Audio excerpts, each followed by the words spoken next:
तो शिक्षक ट्रांसफर से जुड़ी ये बड़ी खबर है। देखिए, आपको बता दें कि अब सॉफ्टवेयर से ही सभी शिक्षकों का ट्रांसफर होगा।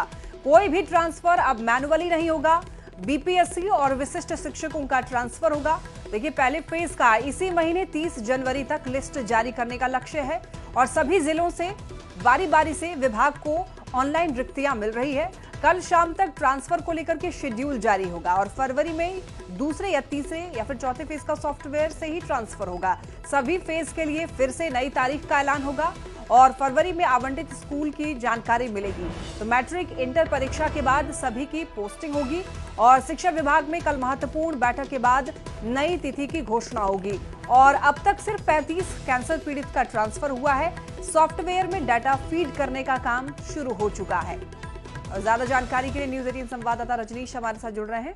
रजनीश, देखिए, ट्रांसफर पोस्टिंग को लेकर खबर मिल रही है कि अब सॉफ्टवेयर के जरिए होगा। पूरी जानकारी दीजिए।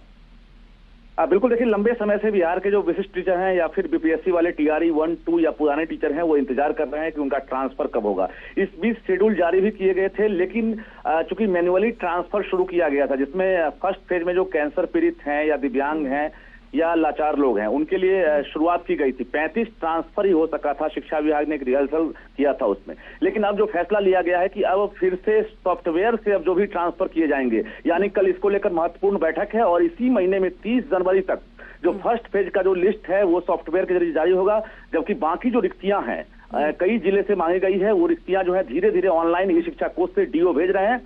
उसके आधार पर जो डेट है वो जारी किया जाएगा। माना यह जा रहा है कि फरवरी महीने में तमाम जो विशिष्ट टीचर हैं या बीपीएससी टीआरई 1, 2 पुराने वाले हैं, फेज वाइज उनका ट्रांसफर होगा। हालांकि स्कूल की जानकारी दे दी जाएगी, लेकिन पोस्टिंग उनका मैट्रिक और इंटर एग्जाम के बाद किया जाएगा। ये कहीं ना कहीं लक्ष्य रखा गया है। फिलहाल जो बड़ी जानकारी यही मिल रही है कि जो सॉफ्टवेयर से ट्रांसफर होने की बात है, उसका ट्रायल भी शुरू हो गया है और उसमें डेटा फीड करने का काम शुरू हो चुका है। कल एसीएस डॉक्टर एस सिद्धार्थ बैठक करेंगे तमाम अधिकारियों के साथ। उसके बाद ये कल नई तिथि का ऐलान करेंगे, जिसके बाद जानकारी मिलेगी कि first phase, second phase, third phase and fourth phase का ट्रांसफर कब तक होगा। जो लक्ष्य रखा गया उसकी जानकारी कल जो है तमाम शिक्षकों को मिल जाएगी। लक्ष्मी, लेकिन रजनीश, क्या फर्क है मैनुअली और सॉफ्टवेयर के जरिए जो ट्रांसफर किया जाएगा? क्या इसमें कुछ बदलाव रहेगा या फिर किन किन बातों का इसमें ध्यान रखा जाएगा?